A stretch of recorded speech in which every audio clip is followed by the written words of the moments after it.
Hello, and welcome to another edition of my media haul.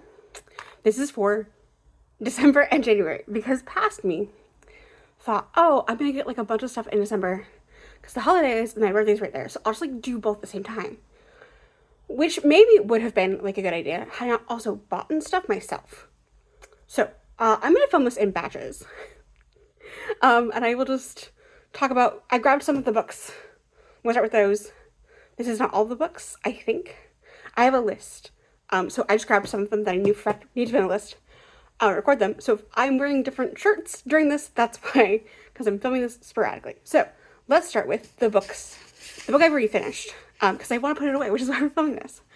This is The World as It Is by Ben Rhodes. This is his memoir. Ben Rhodes was the, oh gosh. Doop, doop, doop, doop. I remember one of his titles and not the other, which is why I'm checking the back of the book. Doop, doop, doop. Okay, you know what? It's not going to tell me. So, but anyway, Ben Rhodes worked in the Obama White House as a speechwriter and also worked in foreign policy.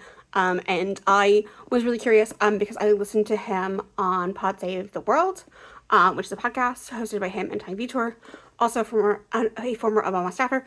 And I figured that I would, this made sense for me wanting to read more nonfiction this year. So I just threw this in the pile and I'm really glad that I read it.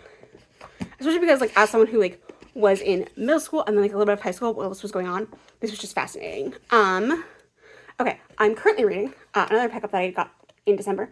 This is Robber Girl by S.T. Gibson. This is a young adult fantasy novel that is a sort of a reimagining of this. Like, it involves the Snow Queen. I've not read the original fairy tale, so like I can't talk too much about like how much of a reimagining or retelling this is. But I'm enjoying it so far. I'm almost done. Is this my favorite S.T. Gibson novel? No, but like I love her writing and her worlds, and this has been fun. And I will talk about more of that in my reading wrap up. But that's not what we're here for. Then my brother bought me for my birthday this gorgeous edition of Mary Shelley's Frankenstein. This is the Penguin Horror Classics, specifically the editions that have the introduction by Guillermo del Toro. I have been collecting these slowly ever since my brother bought me Haunting of Hill House in this edition. And I am so excited to finally have Frankenstein because we're getting Del Toro's Frankenstein this year. So I'm very excited. I've already read this, but this will be my copy, and I'm gonna actually rehome the copy that I already have because I'm just so excited for this. Next up, we have Strange Beasts by Susan J. Morris. This was a gift from my and actually, you know what, we'll do both of them. This was a lovely gift from my best friend. This specific edition is the bindery edition, which has these gorgeous sprayed edges. And if you don't know what bindery is like Patreon, but for book creators, and they basically get to create their own imprint. This is from, I think it's the Ink Phoenix.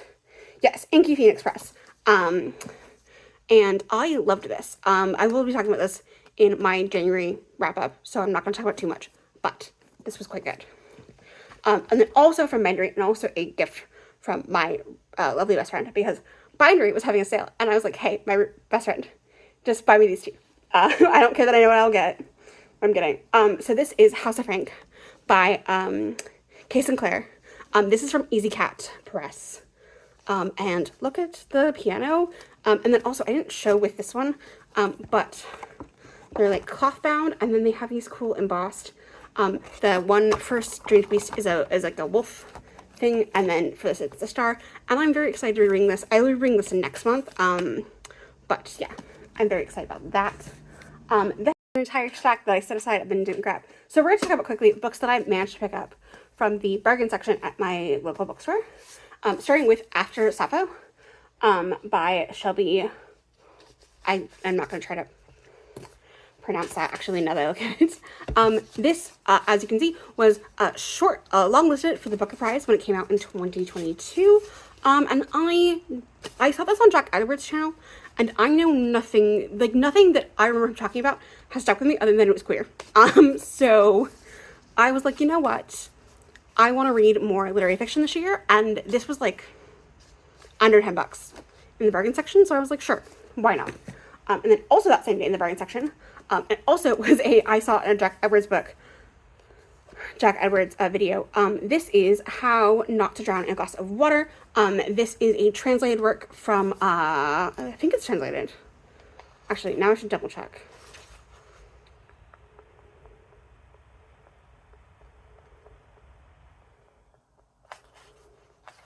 Maybe it's not translated. Anyway, this is, I believe the author is Guatemalan. Now I'm gonna actually have to, no, sorry, Dominican Republic. But anyway, yes. If you've not checked out Jack's, books from the Americas, you should do that. And I'll actually link it down below, because I think that people should read more books that are not just published in the US and, UK. Although I'm like kind of bad about it, but I'm trying to be better. And then also I got in discount section, and I'm so excited because I actually almost bought this for cover price, and then I came in like literally a week later, maybe 2 weeks later. And that is History is Hip Hop by Questlove. And I'm so excited because this is like just with it is a part memoir, part like history of the first 50 years of hip hop as a genre, and I am so excited to like read this. It's also going to be part of my February list. Then in some other random books, I've got Check and Mate by Ali Hazelwood, meaning that I now own all but one Ali Hazelwood book that's currently out as of me recording this, because Deep End does come out in February, but, so I'm only missing the short story collection, and I have not read this yet, but if I get through the 10 books that I'm currently reading, the 10 books I want to read for January, I might throw this on next. Then, for Christmas, I got The Stone Sky by Anne Kenneth Jemisin. This is the third and final book in the Broken Earth trilogy, and I'm very excited to get to this next month because I love the series so much. Then in a series that I've not started, but now I own books 1 and 3, I managed to find a used copy of the hardback for Supernova by Marissa Myers. Marissa Myers is the author of the, oh my gosh, I don't remember the name of the series right now, but it's like the Cinder, it's like a bunch of, sci-fi retellings of fairy tales, and I loved that when I was in high school, and I bought book 1 of this trilogy, when it came out, and have not read it, but I saw book 3, and I was like, it's in hardcover, and it's like $6, so I got it, and this is the Renegade series trilogy. I don't know, it's superheroes, so I'm very interested, and it honestly might prioritize that series more for me. Then in prioritizing series, I picked up Heavily Tyrant, by, oh gosh,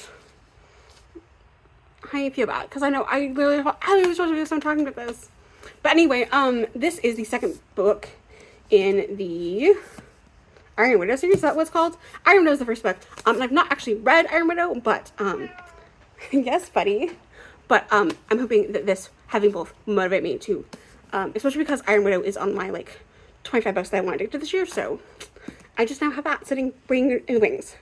And then I managed to finally pick up A Conjuring of Light. Finding this edition for, like, relatively cheap was not easy, but I did it, and I'm very excited. I have been really enjoying the Darker Shades trilogy, so I'm excited to have the final book. This might be the last of the books, but we'll see. We Could Be So Good by Kate Sebastian. It's funny, I just said that I wasn't allowing myself to buy more Kate Sebastian until I finished the ones I already had, but I had a gift card, and I wanted to buy some more queer romance books, so I got a Kate Sebastian book anyway. This is in the 1950s and deals with newspapers, and I'm very intrigued. I'm very excited. I also got in that same gift card, wanting to buy more queer romances, Astrid Parker Doesn't Fall by Ashley Heron Blake. This is the companion sequel to Delilah Green Doesn't Care, which I loved, so I'm very excited to, like, be back in this world. I also, and this was a Lisa Made Me Do It, I picked up the Tentative Tarot, A Christian Guide to the Cards. I was raised evangelical, so I'm very interested to like read this. As someone who's like deconstructing and has been for quite some time now. But who wasn't yet deconstructing when I was starting to read tarot. So this will be interesting. I also, and I've already finished this book, so you'll see actually in my like reading wrap up for January, Burn a Black Candle, an Italian American grimoire.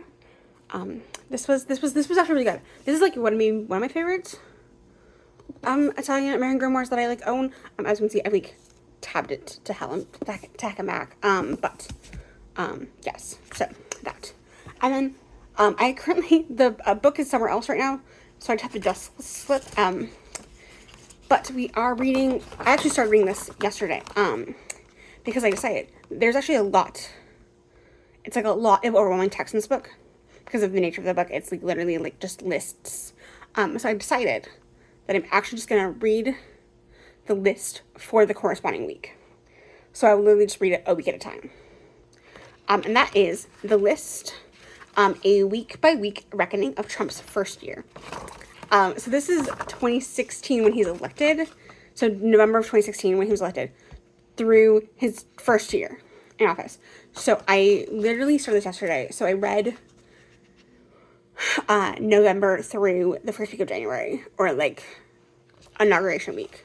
And now I'm currently reading, so then this morning, because now we're on the 22nd. I'm going to be reading this week, week 11, January 22nd through 2028. Sorry, January 22nd through 28th of 2017. So this is going to take me a while, but I think that doing this in a much more digestible way. Also, then if there's some weeks where the current administration is too much for me to handle, I'm not going to be terribly behind either, because, like I said, it's dense lists that are like, I mean, towards the end, you get to like, sorry, there's actually like footnotes, which is great with everything that like where it's referenced, just so I can like look it up on my own time. But like once you start getting into like the last weeks, you hit lists that are over 100 items long. But right now we're still at like, you know, only like 50 things for week 11. So, you know, this will get less digestible as time goes on. But for now, I think doing this in bite-sized chunks will be better for my like retention of what I'm reading. But yes, so that should be all of the books. There might be like one or two more books, but we'll see. As of me filming this section on the 22nd, though, that is all of the books that I have currently acquired between December and January. So we're gonna now go to the one DVD, which is this one. I have not yet watched this because I forgot that I was gonna attempt to watch it. But this is not available for streaming, so I had to buy it. So hence why I have it. It has Oscar Isaac, so I'm very excited about that. Now really quickly on to the one Oracle and one Tarot. I picked up the Dark Goddess, which you've seen in other videos at this point, because I made whole other videos talking about stack. So these are the backs. It's a goddess stack, but like, I don't know, there's something about the like penciled quality that I'm really loving. I haven't used this a whole bunch in January so far, but because no, I decided to instead use the Divine Ephemera in January. So yes, I think that I decided that I'm like switching a deity deck a month. If you saw that other video on like my deity decks, that's sort of where I'm leaning. Okay, sorry, I had to figure out where the other one was, because I just put stuff on top of it. I need to clean up. It's fine. I started cleaning a little yesterday, and I didn't get very far. I know that's why. I got the mass market edition of the Millennial Tarot. I've already used this a little bit. I will say, this is not the best shuffler for overhand, because the cards are thick. Like, they're not super terribly thick, but they're a little bit, they're definitely like on the more like thicker side of, and so the sections stick a little bit more. So I did have to like spend a good amount of time just shuffling in a way that like I wouldn't get a lot of the same suit. So I forget this a little bit, and I don't think I've quite done a great job yet. Sorry, there's like one card stuck to the bottom of this little sleeve. They literally just like sleeve in here, and then this is where the guidebook goes, if you've not seen the box for this yet. These are the backs. It's really funny because so when I was looking at people who had the original, sorry, I'm trying to get rid of the books so I can show you the cards better. It's funny, when I saw people do reviews of the indie version of this, I thought that it was going to be a lot colder is not quite the right word. I thought it was going to be a more air deck. I don't know. I think the color palette was reminding me a lot of, what's that other one that a lot of people describe as like their air deck? It's like very intellectual. Oh gosh. I'm like literally picturing it and I can't think of the name of it right now. Anyway, I thought this was like that deck. I thought it was gonna be like that version of that deck for like me. And like, it's a lot warmer like in readings than I was expecting it to be. Because I thought that I was going to use this for a certain character, and it kind of works for that character, but it also doesn't, because it's a little I thought this would be a lot more clinical of a deck, and it's a little too warm for that. And maybe that's just the readings I've done so far. But I just, yeah, this deck is very interesting, and I am very glad that I picked it up. And got to actually like experience it, because I think that like I had a much more different interpretation of what this deck was going to be, which is very interesting. But yeah, so those are the Tarot and Oracle, and then the DVD. And I think I think tomorrow I'm gonna film the vinyl portion. I don't think I have the space for that right now, because I have to go look at the list, because I actually have acquired quite a few. Okay, so for the last of my media haul, we have the vinyl. So one of these was a gift from my younger sister. Two of these were a gift from my mom for Christmas, and then the other one was an ISO that got restocked that I can't believe I have. So, first up, we have Sabrina Carpenter's Short and Sweet. This is on just a blue pressing. Obsessed. One of my favorite albums of last year, which you know if you watched my top favorites of last year. Then in some throwbacks, we have Paramore's Brand New Eyes, just on standard black.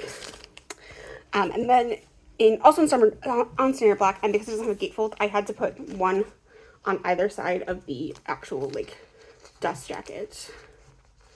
We have How Big, How Blue, How Beautiful by Florence and the Machine. I don't know why I pulled this out as if to like show you. But I promise that's what's here. Oh my gosh. This was a mistake. There we go. Fixing that. And then the ISO that I can't believe I have. And currently I just have it like sandwiched between a piece of cardboard. Is Lover Live from Paris. So we've got this one and this blue. And like I said, I just have a piece of cardboard literally between them for structural integrity. And then I have my hype sticker, and then the track listing sticker also went here. And that is everything that I acquired in December and January. I may have missed like one thing, but for the most part, this is the whole haul. Thank you so much for spending what's probably easily an hour of your time on this video. If you've made it this far, thank you so much. And I will see you next time. Bye.